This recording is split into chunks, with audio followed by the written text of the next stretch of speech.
ندرس سوا المنهاج السوري الجديد مادة الرياضيات للصف الرابع.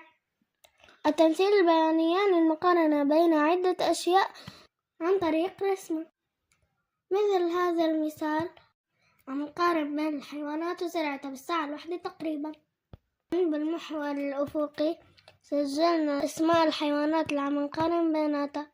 المحور الشاقولي سجلنا الأرقام بالعشرات، من صفر من بلش من تحت: 0 10 20 30 40 50 60 70 80 90 100 110 120. تعال نجاوب عن الأسئلة لتوضح أكثر.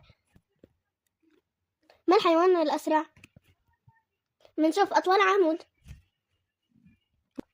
العمود الأزرق 120 طوله. صاحب العمود هو الفهد. ما الحيوان الأبطأ؟ ننظر إلى أقصر عمود هو الأصفر، وصاحب هذا اللون هو الدب. طول العمود 50. كم تبلغ سرعة النمر؟ ونروح على التمثيل البياني نبحث عن النمر، إنه 55. بكم تنقص سرعة الدب عن سرعة الأرنب؟ سرعة الدب 50، وسرعة الأرنب 65. 65 ناقص 50 يساوي 15. بكم تزيد سرعة الفهد على سرعة الغزال؟ نبحث عن الفهد والغزال. الفهد 120، الغزال 90، يزيد ب 30. 120 ناقص 90 يساوي 30. رتب الحيوانات من أقل سرعة إلى أكثر سرعة. سنبحث من العمود الأقصر إلى العمود الأطول. أقصر عمود الدب،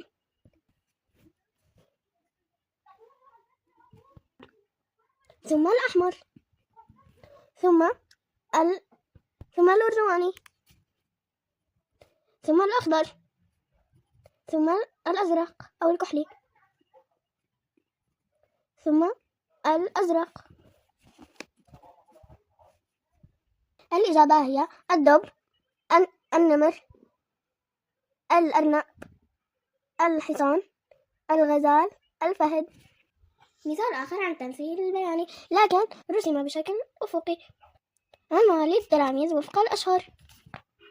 سنجيب عن الأسئلة: ما عدد مواليد شهر آب؟ ننظر إلى التمثيل البياني. آب 10. ما عدد مواليد شهر نيسان؟ 45. كم يزيد عدد مواليد شهر أيلول عن عدد مواليد شهر آب؟ أيلول وآب. أيلول 50 وآب 10، يزيد عليه ب40.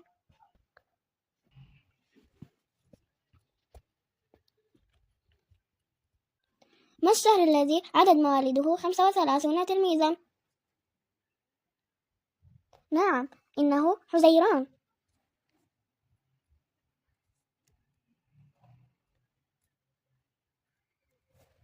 ما الشهران المتساويان في عدد المواليد؟ نبحث عن عمودين متساويان بنفس الطول، إنهم شباط وتموز.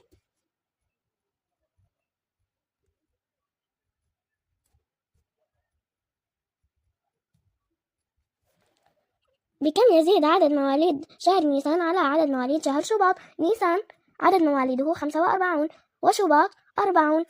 45 ناقص 40 يساوي 5. بكم ينقص عدد مواليد شهر نيسان على عدد مواليد شهر أيلول؟ نيسان 45 وأيلول 50. 50 ناقص 45 يساوي 5. رتب الأشهر السابقة وفق تزايد عدد المواليد. تزايد يعني من الأصغر إلى الأكبر. أصغر عمود هو الأزرق، والذي يأتي بعده هو الأصفر حزيران، والذي بعده الأخضر تموز، والذي بعده الكحلي شباط، والذي يأتي بعده الأرجواني نيسان، والذي يأتي بعده الأحمر أيلول. ما طريقة العد المستعملة في التمثيل البياني السابق؟ هيا لنكتشف طريقة العد. 15. أحسنتم، العد بالخمسات.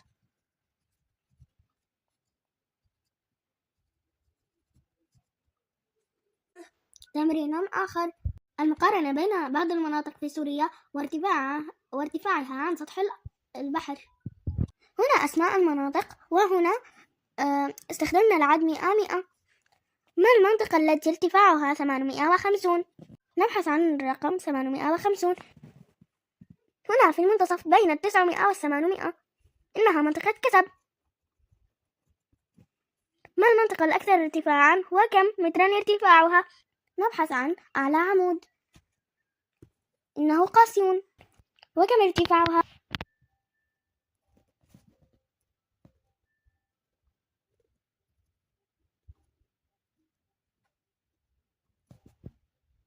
وكم ارتفاعها؟ 1200. ما المنطقة الأقل ارتفاعا وكم مترا ارتفاعها؟ نبحث عن أقصر عمود. أحسنتم، إنه حلب، وارتفاعها هو 400. ما ارتفاع جبل قاسيون؟ 1200. كم يزيد ارتفاع منطقة سلنفة على ارتفاع منطقة كسب؟ سلنفة 1100 وكسب 850.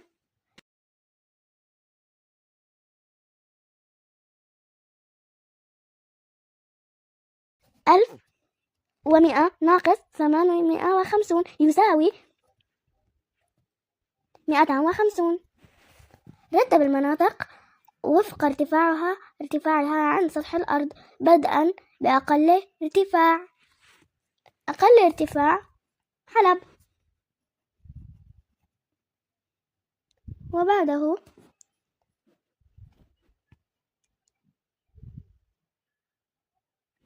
الكفرون،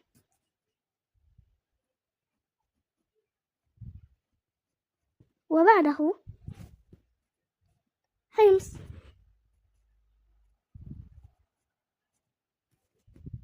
وبعده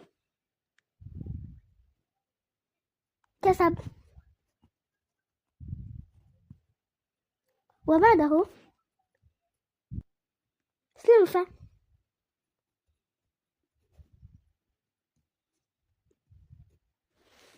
وبعده قاسيون. لدينا هذا التمثيل البياني: نباتات الزينة في معرض الأزهار. دائما نجد العنوان في الأعلى. هيا لنحل الأسئلة. ماذا يمثل التمثيل البياني السابق؟ نكتب العنوان: عدد نباتات الزينة.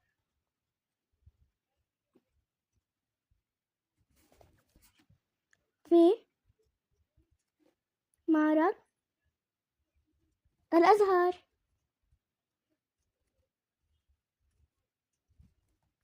ما طريقة العد المستعملة في التمثيل البياني؟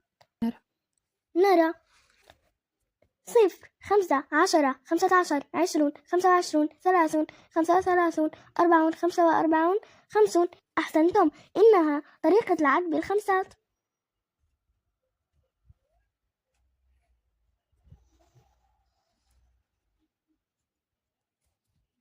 ما عدد نباتات الفل؟ 25. أي نوع من النباتات هو الأقل عددا في المعرض؟ أحسنتم، إنه الغاردينيا.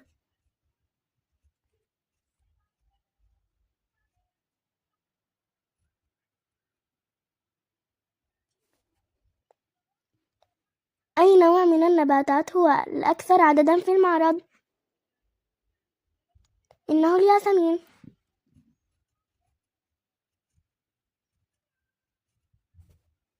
كم يزيد عدد نباتات النرجس على عدد نباتات الغاردينيا؟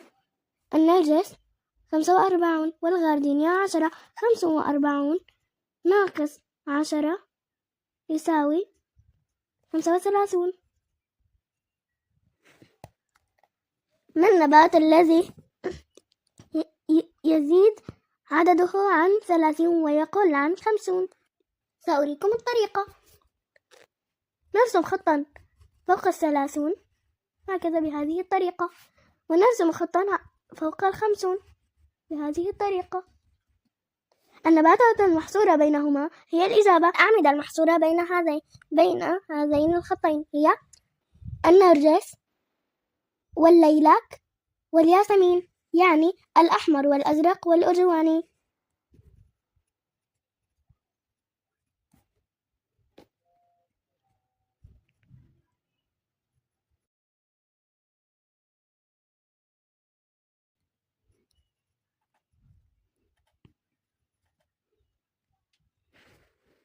ما مجموع النباتات في التمثيل البياني السابق؟ الأعداد هي 50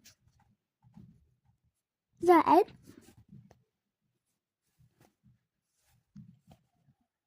40 زائد 25 زائد 30 زائد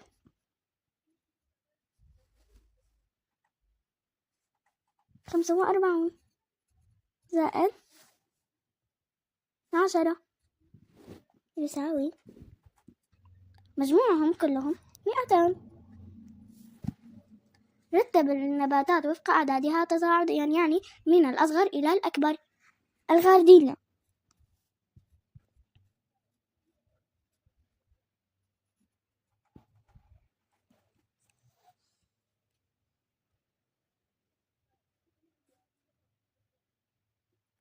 الفل،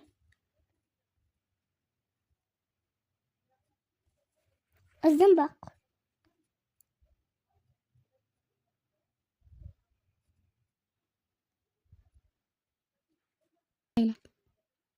الليلك،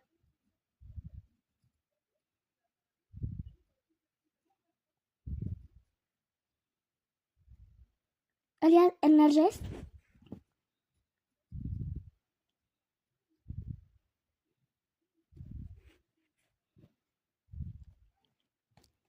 الياسمين.